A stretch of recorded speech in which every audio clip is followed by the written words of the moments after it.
boys and girls. Lavittia Sprig back again with Amelia Bedelia Goes Wild. And we are on chapter 7. Wow, we're just moving right along. It's called Leapin' Lizards, a Glacier Gecko. When Amelia Bedelia finally got home, remember she had to stay after school? Yeah. Roger was waiting. Sitting on the doorstep next to him was a plastic cooler. "You didn't have to bring your own refreshments," said Amelia Bedelia. "We have cold drinks." "Amelia Bedelia's right," said her mother, laughing. "I'll go make you some lemonade." Roger stared at Amelia Bedelia and patted the top of the cooler. "Georgie is in here," he whispered. Amelia Bedelia felt creeped out and curious. Why would Roger bring a dead gecko over to her house? "Don't worry," said Roger. "Georgie doesn't stink. He's frozen solid." Then he told Amelia Bedelia how his little brother had led Georgie out of his terrarium to show to some of his friends. Georgie had disappeared, and they found him flattened under a sofa cushion. It was winter, and the ground was too frozen to bury him, so they put him in a plastic bag and stuck him in the freezer until the ground thawed and he could have a proper burial. "Georgie died 5 months ago," said Roger. "I'd pretty much forgotten about him until I got your note. Would you like to see him?" Amelia Bedelia nodded. So Roger opened the cooler, pushed aside an ice pack, and held up the gecko. Georgie was in a plastic bag. He was flattened out like he had been run over. Amelia Bedelia was fascinated. She didn't notice Clay coming up the walk. "Cool," he said. "What's that?" "It's more than cool," said Amelia Bedelia. "It's frozen." "It's Georgie," said Roger. "Never got a chance to bury him. He's a gold dust day gecko from Madagascar."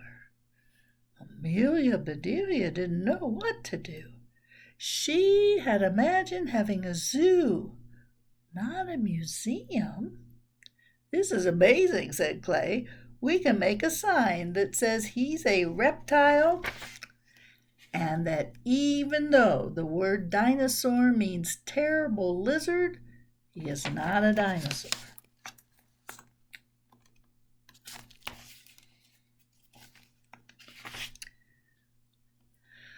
"We can say Georgie is an ancient lizard that fell into a glacier and was perfectly preserved to this very day." "We can write that he liked to eat all kinds of insects and bugs," said Roger. "Even the flu?" asked Amelia Bedelia. "Because that would be great." "Let's freeze him in a block of ice," said Clay. "He'll be the main attraction." "I'll put him in our bird bath," said Amelia Bedelia. She was beginning to see the possibilities of this idea. "Georgie will be on a pedestal, and it can hold the melting water." Roger looked relieved. "Once he thaws out, we can bury him." "Absolutely," said Amelia Bedelia. Amelia Bedelia, Clay, and Roger sneaked Georgie into the kitchen. They were about to fill the plastic bag with water when they heard Amelia Bedelia's mother coming.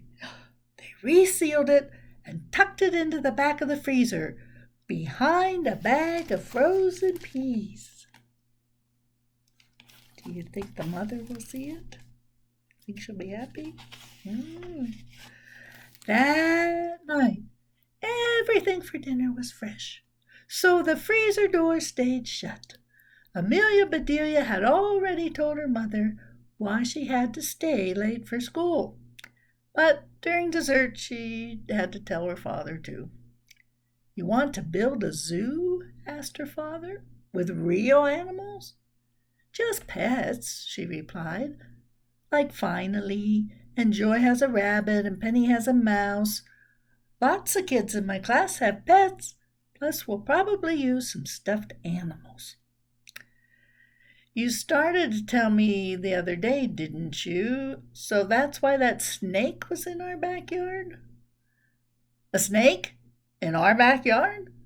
said Amelia Bedelia's father. "Forget it." "Oh, Daddy, please. It's a really big idea. We'll have games and rides, too." "Sweetie, building a zoo is complicated. It would be different if you'd done some planning." Do you remember?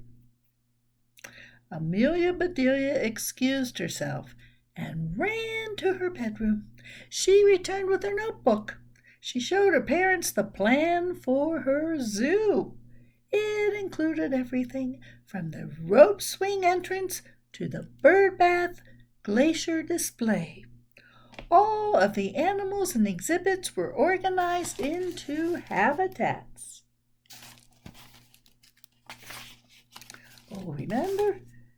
There's her. Wow, that's pretty complicated, doesn't it? She did a good job. Amelia Bedelia's parents looked at the map, at each other, and then at Amelia Bedelia. "So," said her father, smiling, "when I fell into your wading pool, it was actually a crocodile-infested river?" "Uh-huh," said Amelia Bedelia. "Sorry." "And my herb garden will be home to a big cat?" asked her mother. "Yep, but it never moves," said Amelia Bedelia. "It won't bother anything." Her father shrugged. "Looks harmless enough, I suppose." "And you did a great job of planning," said her mother. "Let us sleep on it, and we'll let you know in the morning." Amelia Bedelia handed her notebook to her mother. "Just don't sleep on it too much. If it gets wrinkled, I'll have to do it all over." Amelia Bedelia put on her pajamas, kissed her parents good night. She lay in bed looking at the sweet squirrel monkey perched on her window sill. She loved her gift, and she felt really lucky to have such good friends at school. She could see the reflection of the monkey on the glass. 2 monkeys are better than 1, she thought.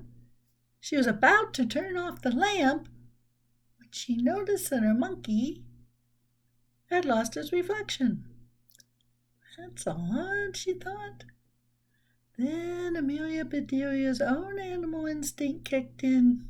She got out of bed and rummaged through her backpack. Where was that extra banana her mother packed? Got it. She raised her window and set the banana on the ledge. Leaves rustled in a nearby tree. As she closed the window back in bed, Amelia Bedelia whispered, "Good night, little monkey." So, do you know what she's thinking? We'll find out. I bet you already know. Oh my goodness, chapter 7 is over already. And I don't think I can go on to 8 because it is pretty long. Yes, boys and girls, I better stop here. And next time, we'll find out what happens in chapter 8. I hope you've been enjoying the story. And have a good day. This is Lavittia Sprig. Bye-bye.